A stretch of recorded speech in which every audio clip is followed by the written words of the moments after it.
Voici le tutoriel dont je vous avais parlé pour configurer des vSwitch mobiles sur un Raspberry Pi 3. Il n'est pas improbable que l'image que je vais vous présenter fonctionne également sur d'autres types de Raspberry. À vous de tester et de me le dire par la suite. Donc, dans un premier temps, vous avez téléchargé la nouvelle image que je vous propose, qui est la plus complète qu'on puisse faire. À mon avis, il va être difficile de faire beaucoup plus simple. Donc une fois que cette image est gravée, vous vous loguez sur le Raspberry que vous avez connecté au préalable en Ethernet. Je le répète, en Ethernet avec un câble Ethernet sur votre box ADSL. Le logging. Pi. Le mot de passe. BlueDV F5PBG. Là, il était déjà en mémoire, c'est pour ça que je n'ai pas eu à le taper. Première chose que vous allez faire, c'est changer ce mot de passe. Vous tapez sudo raspi-config.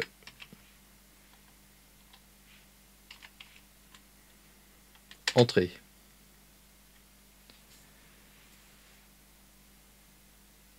Ici, vous avez change user password, donc vous y allez. Il vous dit OK, vous faites encore entrer. Nouveau mot de passe, tapez votre mot de passe. Donc BlueDV F5PBG par exemple. Moi je remets le même. Retapez le nouveau mot de passe. BlueDV F5PBG. Le mot de passe a été changé. Évidemment, si vous êtes trompé en tapant le mot de passe, il vous dira qu'il y a eu un problème et qu'il faut refaire la manipulation. Ensuite, comme vous venez de graver l'image, vous avez également la possibilité, dans les options avancées, ici, entrée, d'étendre l'utilisation de votre carte SD si elle est plus grande. Parce que là, l'image a été faite sur une carte SD de 8 Go. Quand vous allez graver l'image, il n'y aura que 8 Go d'utiliser par la suite. Si vous cliquez ici, je ne vais évidemment pas le faire, vous allez pouvoir utiliser l'intégralité de votre place au niveau du Raspberry. Alors si par la suite vous utilisez votre Raspberry pour une autre application, admettons, comme un serveur ou autre chose, ça vous permettra de disposer de l'intégralité de la place sur la carte SD, ce qui peut être utile si jamais vous avez acheté une carte SD de 64 Go. Bon, là je ressors. Pour ressortir, touche de tabulation, vous oubliez l'utilisation de la souris. Je ne l'ai pas dit au début, mais la souris, vous l'oubliez. Elle est là, hein, mais vous l'oubliez. Donc tabulation, tab. Je suis sur back, je fais entrée. Là, je veux également sortir. Je fais tab. Et si je fais entrer, je sors. Bon. Si vous voulez mettre à jour le Raspberry, vous pouvez, hein. Ça ne pose aucun problème. Je ne le ferai pas, mais vous pouvez le lancer, vous attendez que ça se passe, et le Raspberry sera à jour. Vous pouvez le faire de temps en temps, pourquoi pas. Si vous ne le faites pas, bon, c'est pas trop un problème. Je ne peux que vous conseiller, après configuration, de faire une image de sauvegarde de votre configuration avec Win32 Disk Image. Ça vous évitera de recommencer si jamais il y a un problème un jour. Donc tabulation, Enter. Je décris ce que je fais parce que parfois c'est pas forcément clair. Voilà, donc nous sommes ressortis. Nous allons nous atteler à la configuration que vous allez devoir faire. Donc pour cela, dans un premier temps, je vais dans Master Commander, vous tapez sudo mc, Mike Charlie, vous faites entrer. Ensuite, vous revenez à la racine en faisant entrée, donc vous voyez, je remonte avec les flèches de navigation, hein. Monter, descendre et gauche-droite. Là, je monte, je fais sur le 2 points, je fais entrée. Je vais aller sur ETC, je fais entrée, et là, je descends. Alors, vous pouvez descendre comme ça, vous voyez, ça met un certain temps.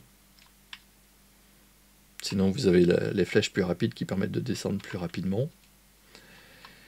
Et le fichier qui m'intéresse, c'est celui-ci, dhcpcd.conf. Nous allons l'ouvrir. Pour cela, la commande, c'est la touche F4. En bas de l'écran, vous voyez les différentes commandes disponibles. Donc F4, vous voyez que ça correspond à modif. Donc F4.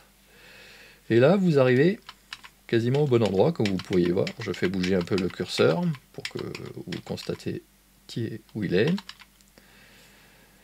Donc 192.168.0.254. Cette adresse, c'est l'adresse d'une Freebox en 0.254. Votre routeur est peut-être ailleurs. Moi, il est en 70, donc je vais mettre 70. Alors, comment je fais pour modifier? Ici, toujours avec les touches de déplacement. Et pour supprimer les caractères, au-dessus de la touche entrée, vous avez une touche de correction. Et quand vous tapez dessus, ça revient en arrière. Voilà. Donc je remets le 0. Une fois que vous avez modifié cette ligne, et aucune autre, je le répète bien, vous modifiez uniquement cette ligne, vous enregistrez vos modifications, et pour les enregistrer, vous pouvez voir en boucle, c'est F10 quitter. Donc je vais appuyer sur F10. Donc par défaut, je suis sur la position annulée. Avec les flèches de déplacement gauche, ça vient sur non et ça vient sur oui. Une fois que vous êtes sur oui, vous appuyez sur Enter. La modification est réalisée. Si vous avez un doute, vous faites F4 et vous pouvez voir que l'adresse IP de votre routeur a bien été changée, 192.168.0.70. Ça, c'est si vous avez une IP en 192.168.0. Si vous avez une adresse IP en 192.168.1, bah évidemment, ça sera 1. Autre chose. Hein. Voilà. Vous n'aurez pas accès à votre Raspberry si vous avez téléchargé la mauvaise image. Vous avez deux images, une en 192.168.1 et une autre image en 192.168.0. Donc il faut télécharger celle qui correspond à votre masque de sous-réseau. Sinon, ce que je suis en train de faire en SSH, vous n'y aurez pas accès.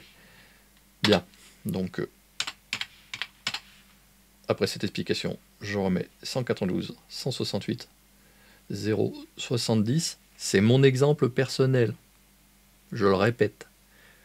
Vous placez votre IP de votre routeur, de votre Livebox, de votre Freebox. Si vous ne la connaissez pas, contactez-moi, je vous le dirai. Mais ne vous trompez pas d'IP dans la mesure où si vous mettez la mauvaise, ça ne fonctionnera pas à l'arrivée. Bien, donc je fais F10. Je me déplace sur oui, avec les flèches, je fais Entrée. Maintenant, nous allons continuer.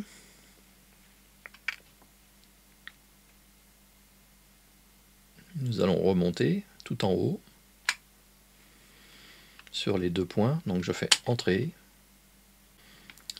Ensuite, vous allez sur Home, retournez sur Pi et vous allez sur DV Switch. Donc déplacement toujours avec les flèches. Montée, descente. Et là vous faites Entrée.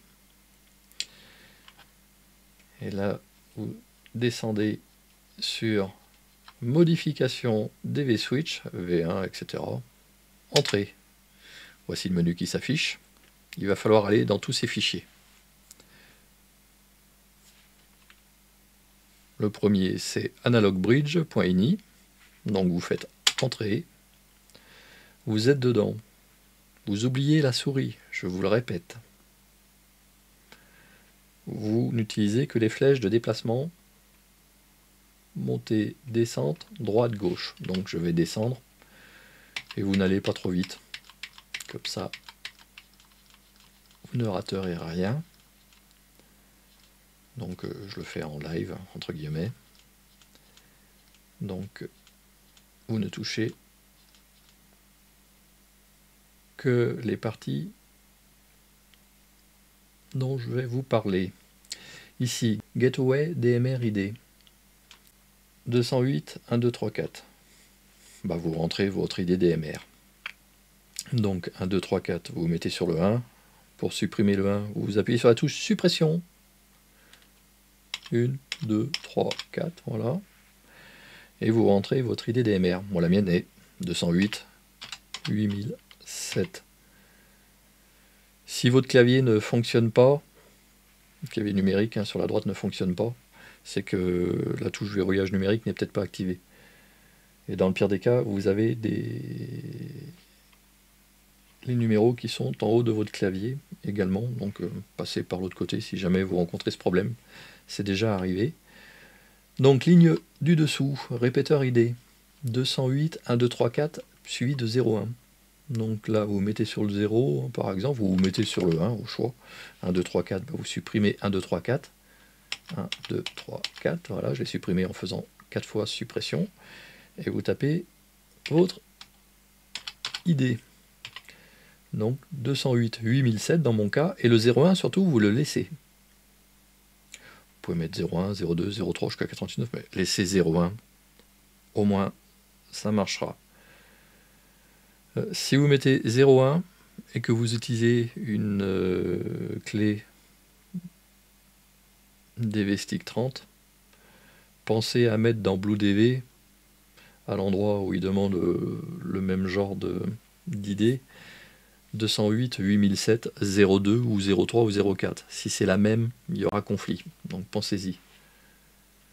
Donc on continue de descendre. On ne touche pas à quoi que ce soit, je ne fais que descendre et je regarde. Jusqu'au bout. On ne touche toujours pas. Et en fait, on n'avait plus rien à toucher dans ce fichier. Bien. Là, ici, vous voyez que la configuration pour la DV-Stick 30 est opérationnelle. Si vous n'en avez pas, ce n'est pas un problème. Le jour où vous en avez une, il vous suffira de la brancher et ça marchera directement. Il faudra juste mettre dans BlueDV le port 2460 et non pas celui que vous voyez ici, 2471. Il n'est pas utilisé en fait. Donc CTRL X, si je ne me trompe pas, c'est ce qui est noté en bas dans le menu. X quitter, donc CTRL X, je fais CTRL X. Voilà. Donc là, il vous dit modification, répondre, non pour abandonner. Oui, donc là, en fait, vous répondez le O. Donc vous cliquez sur O. Je l'ai fait. Et là, il vous demande quelque chose, modifiez rien, vous appuyez sur Enter. Voilà. Premier fichier, validé. Deuxième fichier, MMDVM Bridge. Je me suis déplacé avec les flèches, je suis descendu, je fais Entrée. Je descends, call signe, F5, ABC, hein, donc mettez le vôtre. Hein. Donc F5, PBG. ID, donc 208, 1, 2, 3, 4, 0, 1. Je vais me placer sur le 0 et je vais revenir avec la flèche arrière qui se trouve au-dessus de la touche entrée. 1, 2, 3, 4 et je vais mettre 8007, c'est mon idée. Donc 208 8007 01, voilà c'est fait. Ici on ne modifie rien. Ici, ce sont des informations. Si vous voulez changer, changez. Hein. Mais ça n'a aucune importance. Franchement, ça fonctionnera tout aussi bien. Bon, peut-être que votre position géographique à certains endroits, certains vous trouveront à 6000 km de chez eux, parce que la position géographique, par défaut, je crois que c'est le pôle Nord. Bon, quelle importance.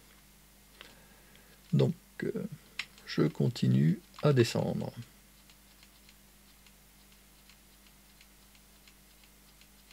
Et je descends. Je suis où là? Je suis là.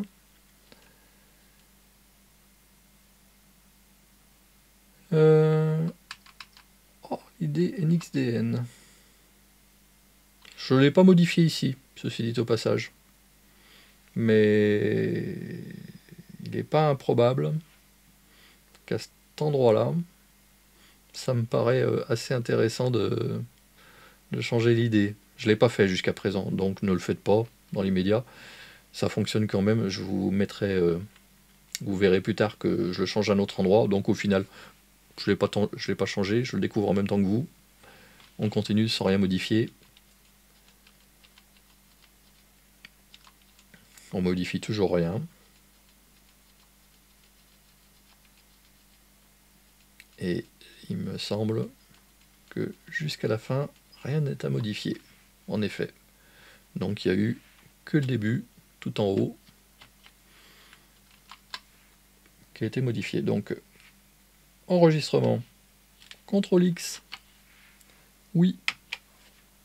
Entrée. Comme le premier. NXDN Gateway INI maintenant. Entrez. Call signe. F5 PBG. Ici, rien à modifier. Je descends. Information, c'est pareil. Si vous voulez modifier, name. On va changer un.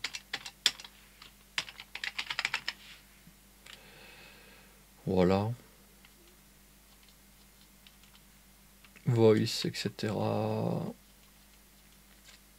Si vous changez pas de name, vous appellerez Zébulon. C'est ballot, hein. Mais je sais même pas trop où ça va s'afficher d'ailleurs. Bien.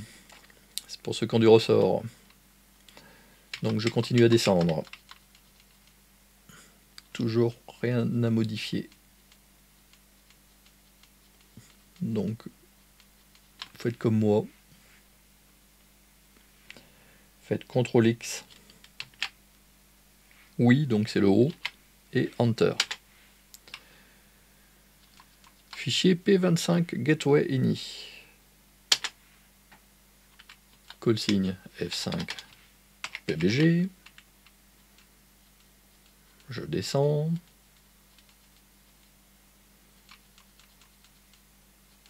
Et il me semble qu'il n'y a rien à modifier non plus. CTRL X. Oui, c'est le haut. Enter. P25 c'est fait. Il reste YSF. Gateway. Call signe F5 ABC, donc F5 PBG. ID 208 1234. Ah, on la modifie. 208 8007. Ne mettez pas 8007, hein. Je le dis pas, mais bon, je le dis quand même. On descend. Info, comme d'habitude. Ah. Si vous appelez Alim, vous laissez Alim, hein. Sinon vous changez. Hein. Ludovic. Description multimode répéteur. On s'en moque. J'aurais même pas dû vous en parler, on s'en moque totalement. Donc je continue à descendre.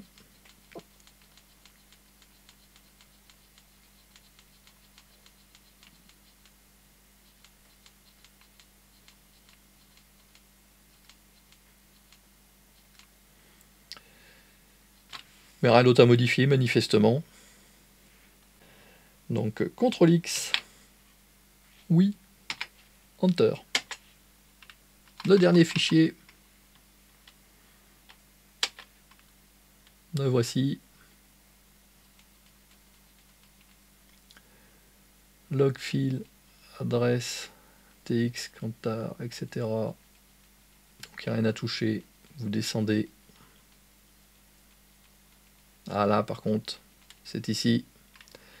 D'ailleurs, pour que vous ne le ratiez pas, j'ai indiqué placez votre ID NXDM sur cette ligne. Voilà, donc ce côté en français vous permettra de ne pas oublier de mettre l'ID NXDN.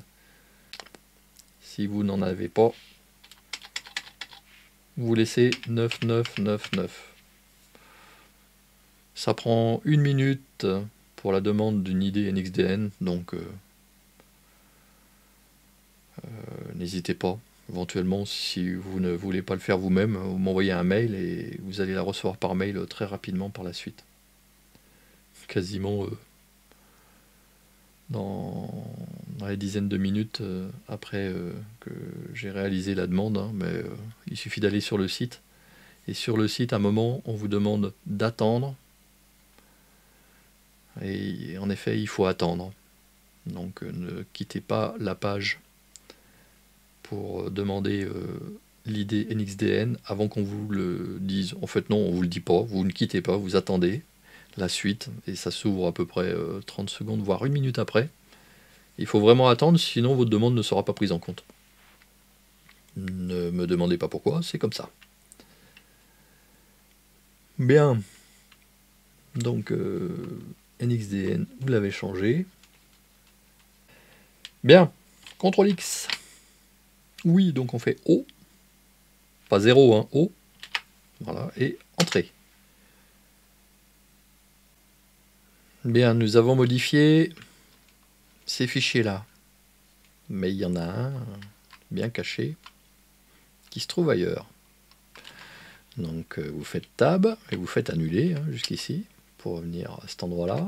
Donc vous remontez dans l'arborescence. Encore. Donc 2 points, Enter. Encore une fois, carrément au début, Enter. Et là, vous allez sur ETC. Et là, vous descendez à IRC DDB Gateway. Faites F4 pour éditer le fichier. Et vous voyez qu'ici, vous avez votre indicatif à placer. Je mets le mien, F5 PBG. Et je descends. Bah, éventuellement, là, il y a peut-être des... Moi, je laisse tel quel. Repeater call. Bah, vous mettez le vôtre également, hein, pareil. Donc je descends, répéteur C0, etc. Ah, réflecteur 233 Charlie, tiens, hop. Donc je continue. Hein, bah ici, vous voyez, vous avez une position du pôle Nord. Donc éventuellement, vous mettez votre position.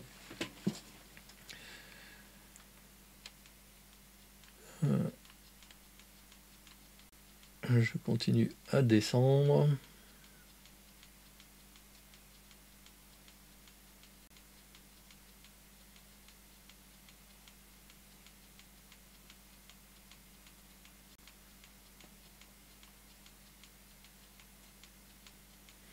Je découvre le fichier en même temps que vous.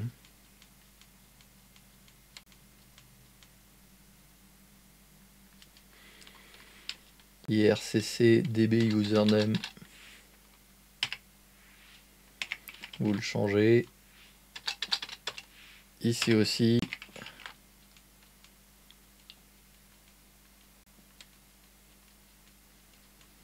Ici, il n'y a rien, je mets rien. Je laisse tel quel.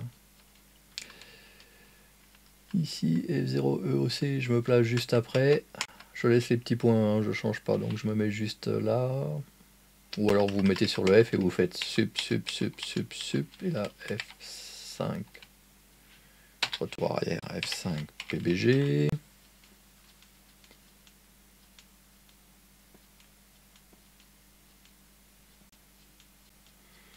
Il y a sans doute pas mal de possibilités au niveau de ce fichier. Mais là, j'avoue que je n'y toucherai pas. dans l'immédiat. Le but, c'est de vous réaliser une image qui fonctionne.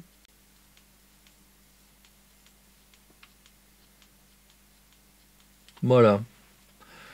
Donc il est modifié F10 pour sortir. On se déplace avec les flèches gauche pour aller sur oui et entrer. Bien, nous ressentons de là, F10. On va rebooter le Raspberry, sudo espace reboot, et vous faites entrer. Et normalement, nous pouvons passer à la configuration sur DV Switch mobile, soit sur le smartphone, soit sur votre ordinateur avec un émulateur comme BlueStack, à condition évidemment que BlueStack soit supporté par votre ordinateur. S'il est un peu ancien, c'est possible que ça ne fonctionne pas. Voilà. Donc je vous montre la configuration.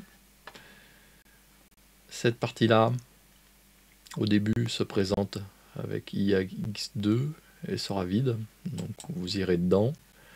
Vous placerez USRP, l'adresse IP de votre Raspberry, 192.168.0.161, si vous avez pris l'image avec le 0, et si c'est votre sous-réseau, sinon ça sera 192.168.1.161.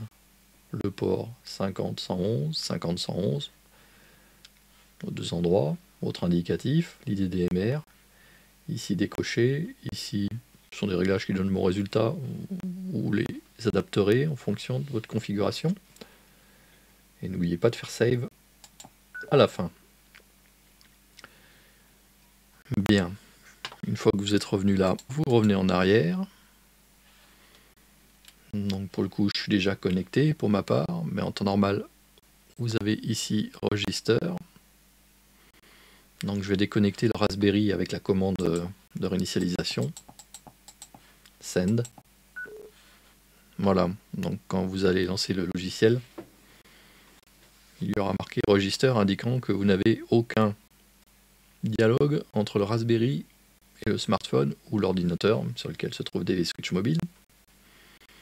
Donc il faut attendre un certain temps,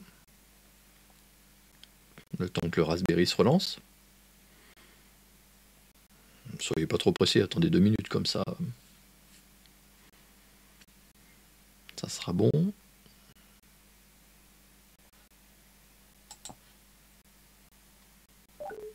Voilà, donc quand la liaison est établie, vous avez Hang Up qui s'affiche.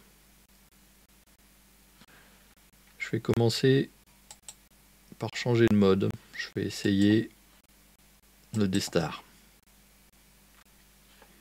Setting mode to D-Star, d'accord. Je vais aller sur le perroquet pour faire l'essai. Donc le perroquet, c'est une macro, étoile 084E. Le A, c'est le 1, le Z, c'est le 26, le E, c'est le 5. Je lance la commande.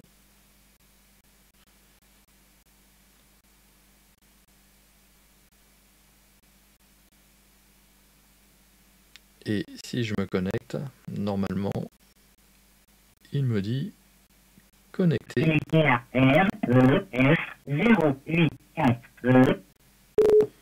Ça se passe pas mal. Je vais faire un petit test pour voir. Petit test. F5 Papa Bravo Golf.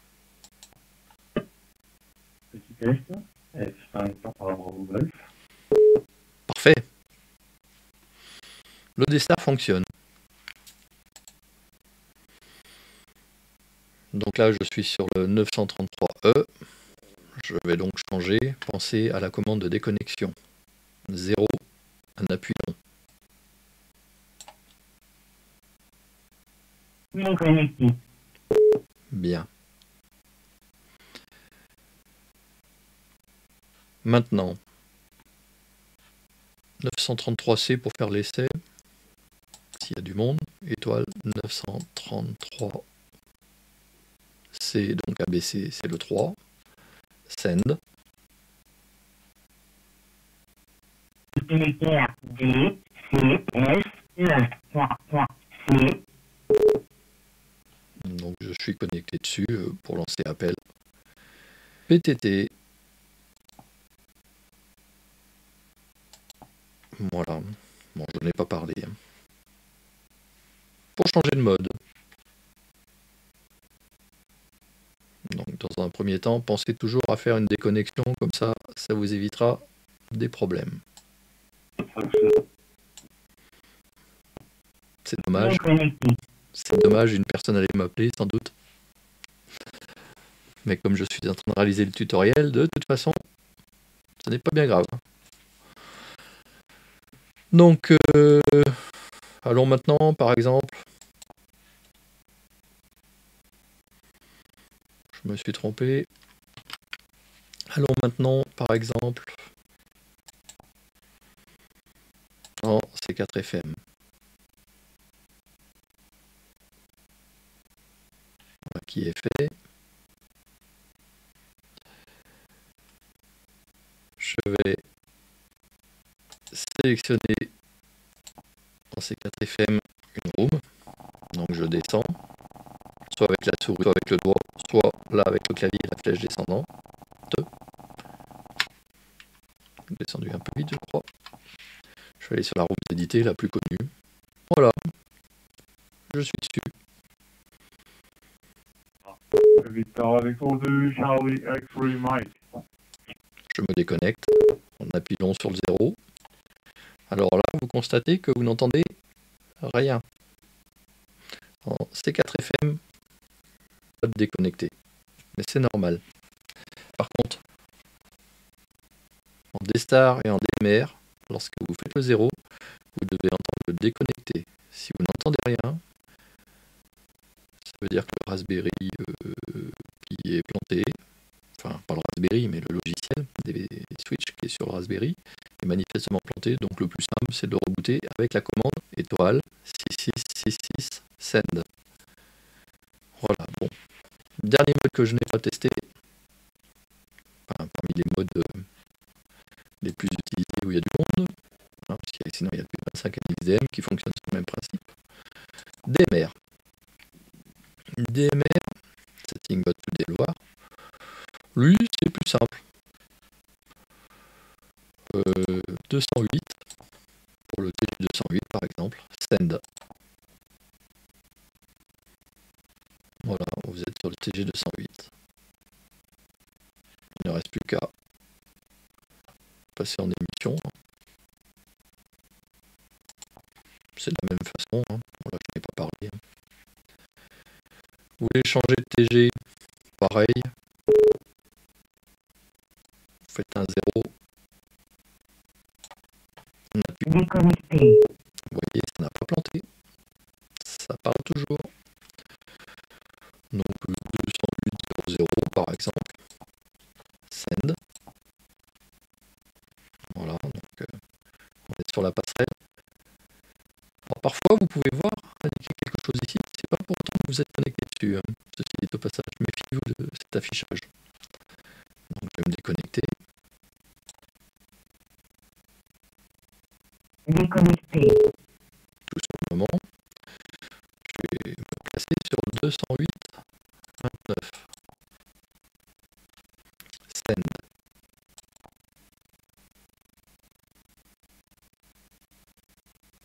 Vous voyez que je fais send et c'est resté marqué DMR TG4000 link.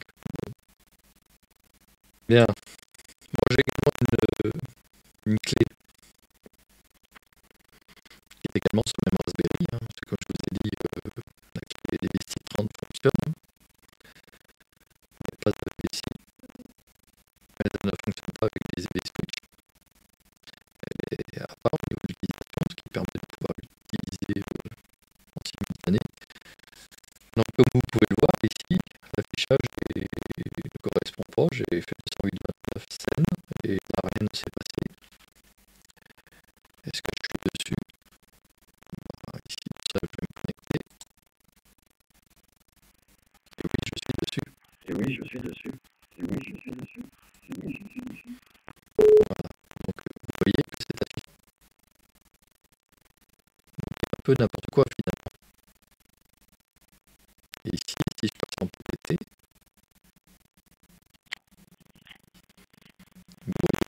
Je suis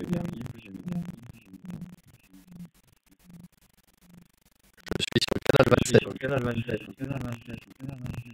avec une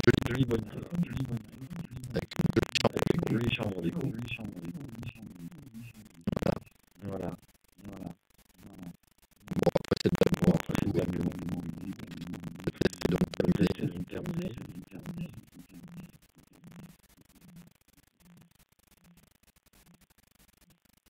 Voilà, l'affichage je suis bien connecté. Avec une jolie chambre d'écho. Je vais cesser l'émission. Je vais déconnecter d'abord le DV for Windows. Voilà. Ça vous fait un bruit. Et ceci va clore ce... Donc, je vais couper le petit également. C'est toujours désagréable de se rendre compte à la fin d'un montage d'une vidéo que le son de la vidéo se dégrade au fur et à mesure. En croisant les doigts pour que ce son ne disparaisse pas totalement. Bon, bah, on a le matériel qu'on mérite, hein, comme je dis souvent. J'accepte les dons par PayPal, Hachi. Bien. Donc j'espère que ce tutoriel vous permettra de réaliser cette configuration d'une façon relativement simple. Je pense que c'est la configuration la plus légère, peut-être même la plus rapide. La plus légère au niveau consommation électrique, sans doute également, par rapport à d'autres configurations qui utilisent des environnements graphiques qui ne sont pas nécessaires au final. Et lorsqu'on se balade avec un Raspberry sur petite batterie 3500 mAh, on est peut-être content de limiter la consommation. Je reste évidemment à votre disposition hein, si vous rencontrez quelques difficultés pour finaliser cette configuration. Et je vous dis à bientôt dans de nouvelles aventures.